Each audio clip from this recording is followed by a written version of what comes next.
in how we talk and perceive assistive devices and technology, but in how we act. Because for far too long, assistive devices have been seen as optional extras or charity items.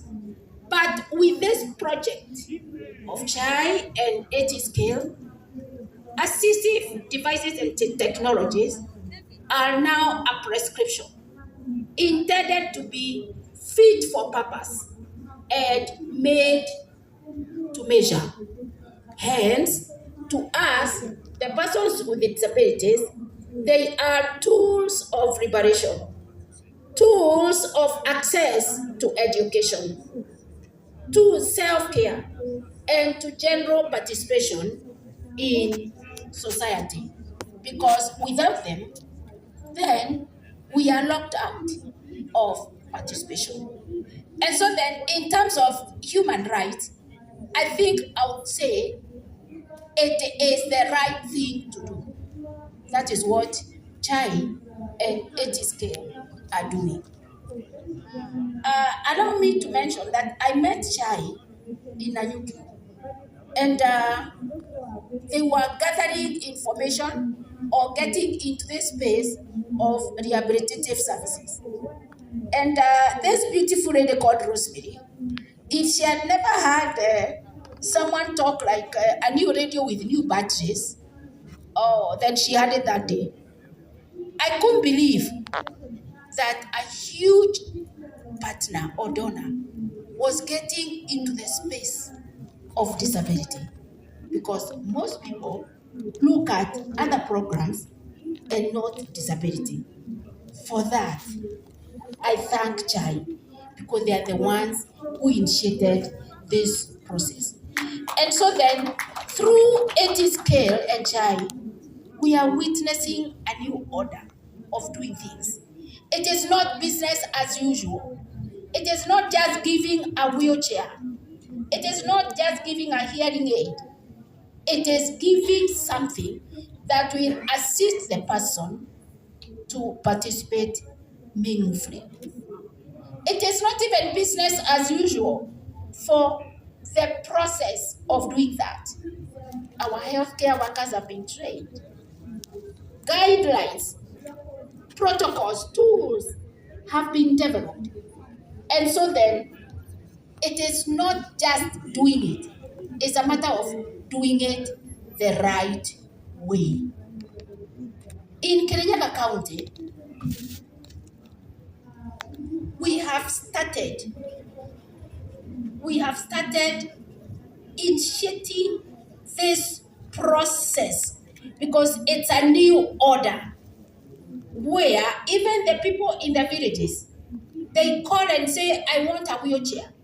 And we tell them, no, go to the health center, have that wheelchair, have yourself assessed, have those people tell us what assistive device is appropriate. And then the aspect of demand generation, the aspect of assessment, the aspect of procurement, we are working closely with our healthcare system to ensure that this beautiful process is done right. We also have another challenge, reaching out to those people in the rural areas. And so then we are working with our health teams again to do reach out assessment programs in the rural areas, so that then we go there as a team and have the people assessed from their localities. Because most of them, if we leave them out there, they don't have the capacity to get to our referral systems. And so then there comes another challenge again, the aspect of sensitization, creating awareness. Then change always comes with a push and pull. In most counties, disability is placed under gender and social services. But you realize in this aspect, health is a key player. And so then we have budgets in gender, but the main player is health.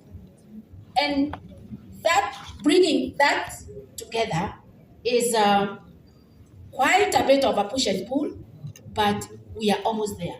And so that I'm sure in the counties, we must not give up. We have to make sure that that bit of mainstreaming this process is done and done right, because if we don't do it, then will the aspect of getting inappropriate devices will go on, which is actually wrong. Okay, so we are also identifying the priority areas, but I can confirm that in Kirinyaga we are already following the guidelines and the tools and the protocols to ensure that assistive devices and technology are supposed to be fit for purpose. Now, one of the things I value about this program is the fact that persons with disabilities were put on the table.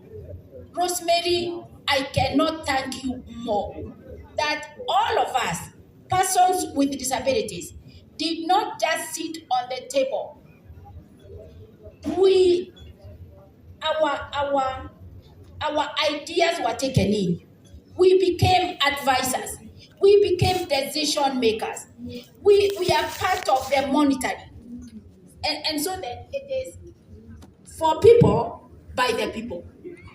And that is what has made this program so successful as at now, because the persons with disabilities themselves, who are the consumers, were involved from the word go.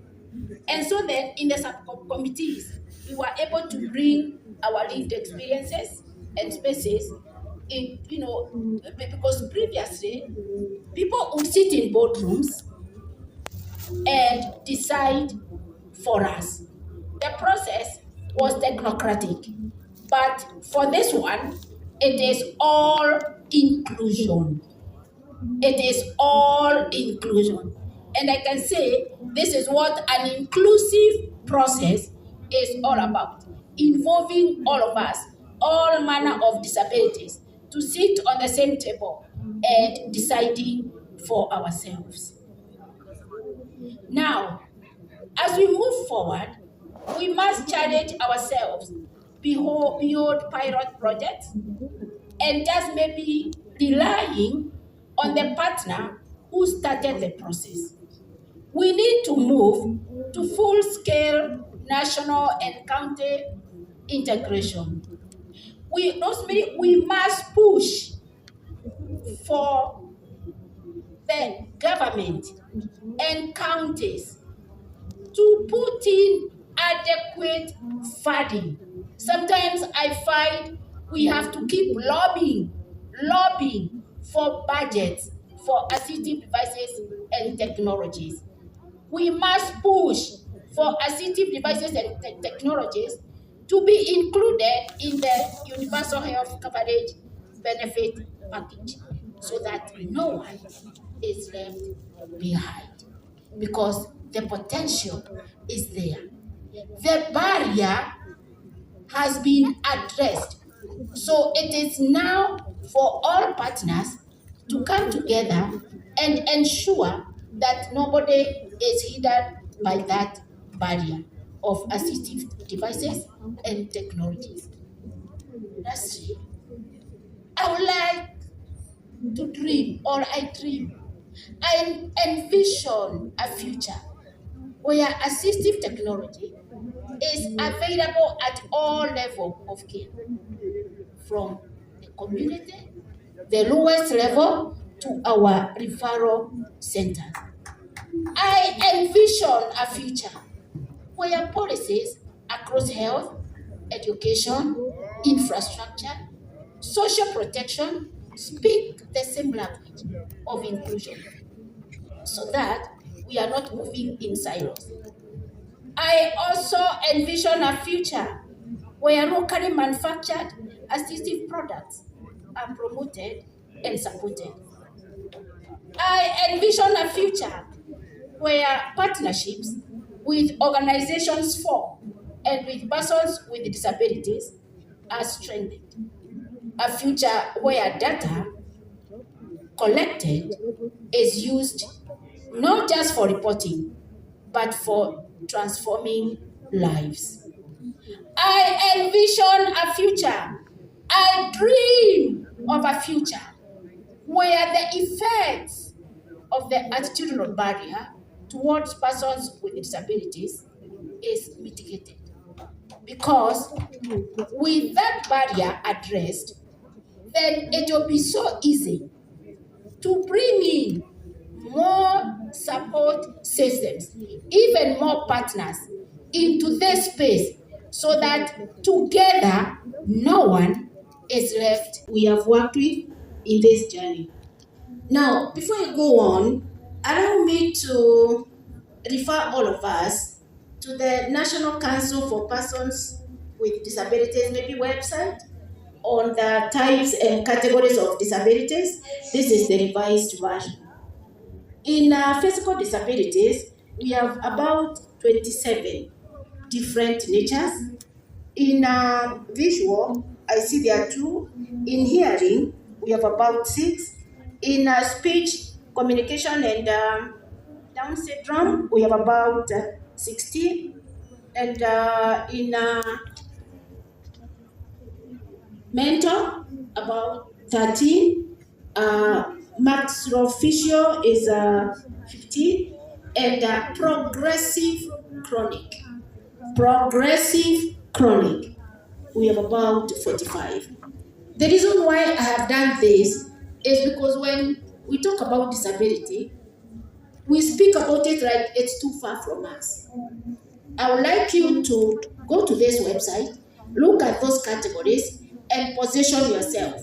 Because if you are not in it, then you are almost there, especially on the progressive chronic disorders.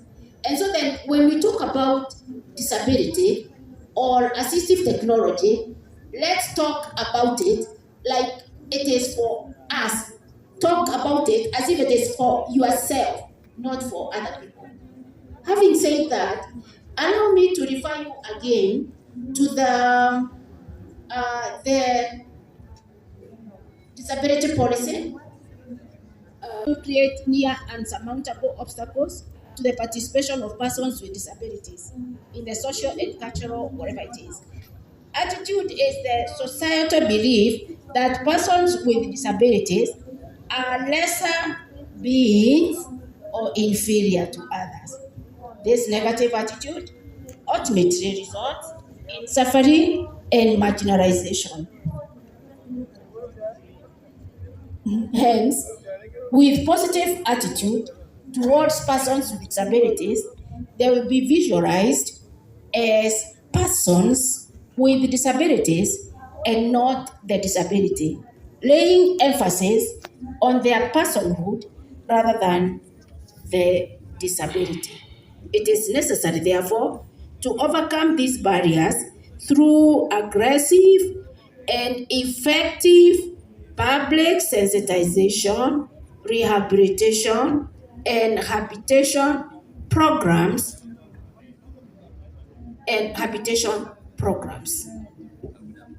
There comes Chai and AT scale. Chai and AT scale did not see our disabilities, but they saw potential in a population that maybe just facilitated to move, they can participate meaningfully in socio-economic life. They saw beyond the word disability and saw potential. And it is for this reason that I want to congratulate. I wish somebody can take for me this.